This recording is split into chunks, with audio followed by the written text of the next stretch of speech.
What's up, guys? I'm gonna install these diffusers on this back bumper. So what first step is, you got to make sure that you find the center. That little hole right there in the middle actually is center, but I measured it in first to make sure, and it come out to be center. So what we're gonna do is we're gonna put a piece of tape right here in the center, and then we'll figure out about where they fall on both sides, so that way it actually looks nice when you get done. It doesn't just look like it was thrown on there. So I got the piece of tape in the center, and I set this one off to the side.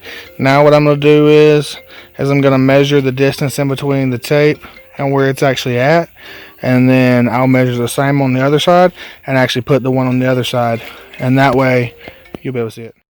So I got it taped in the center, and we got the first one taped on there, and I measured the gap in between the tape and where it's at, and it's 1 2/8 feet off from the line. And so we're going to measure that same off of the left side and actually mount this one on there. I already got the tape stuck on there. We'll get it measured, get the tape stuck, and then I'll actually stick it on the back of the car, make sure it looks right first. Then I'll go ahead and mark the circles and the drill spots, and we'll go ahead and get it all cut out and get these mounted on the bumper. Alright, so I got both of them taped on, and I put it on the back of the car so that way I can see what it looks like, make sure that they're not crooked or anything like that. And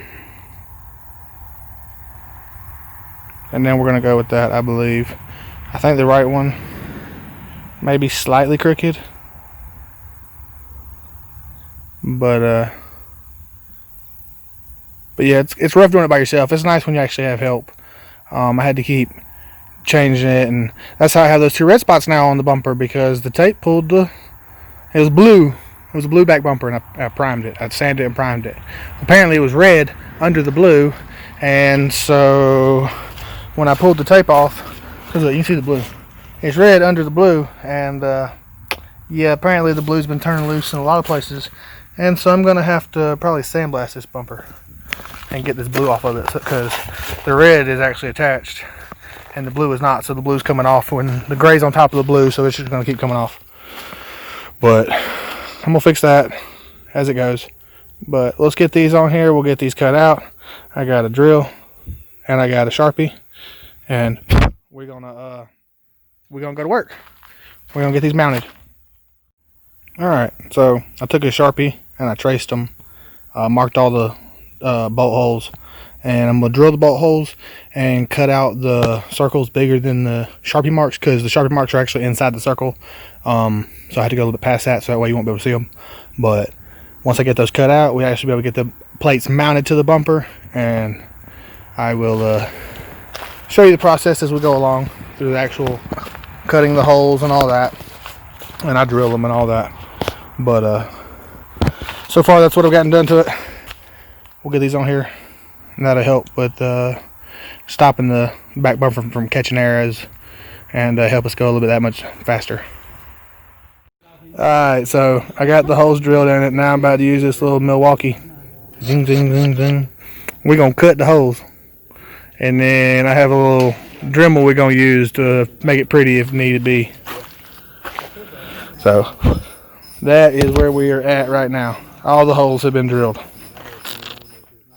What's up, guys? So I used this little grinder thing, and I was having a hard time, so I ended up starting using like the step-up bits, and I ended up drilling circles all the way around the line of it, and I'm gonna go back and clean that up and knock those circles out, and we'll get the plate actually mounted to it. What is up, guys? It's raining, as you can see, because the puddles and stuff, but I got them cut out. I used them and drilled them. They look like clouds, and then I went back over it with a Dremel and smoothed all the little extra pieces off of them. Now we got 6 holes, and I'm gonna mount the actual pieces to it, and then I'll show y'all what the back bumper looks like with the actual pieces on it. Alright, so got them on there, but don't have the screws actually tight. Gonna tighten them up, then I'm gonna put them on the car, and you'll see what it looks like on the car, even though it's raining on me. What's up, guys? So got them on there, got them screwed down, the tape pulled off the line right down the center, so you can see the red there too. But I got them mounted. We'll get it up on the car, and I'll show you what that looks like.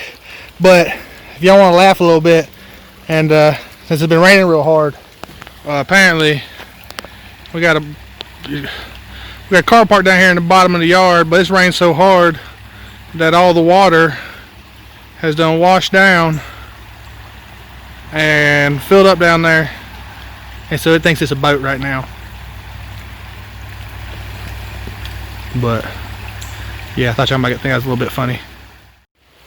So I got the back bumper set up on there. Gives you an idea of what it looks like. But I had to repaint the back bumper now. But there's that part done now.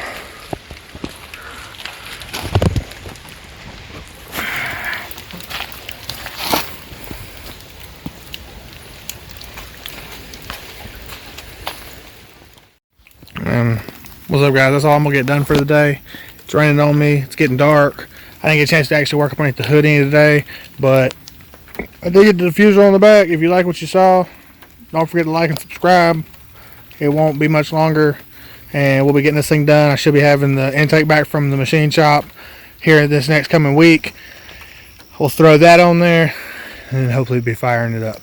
But I'm gonna head home, and so we're gonna go ahead and end the video here.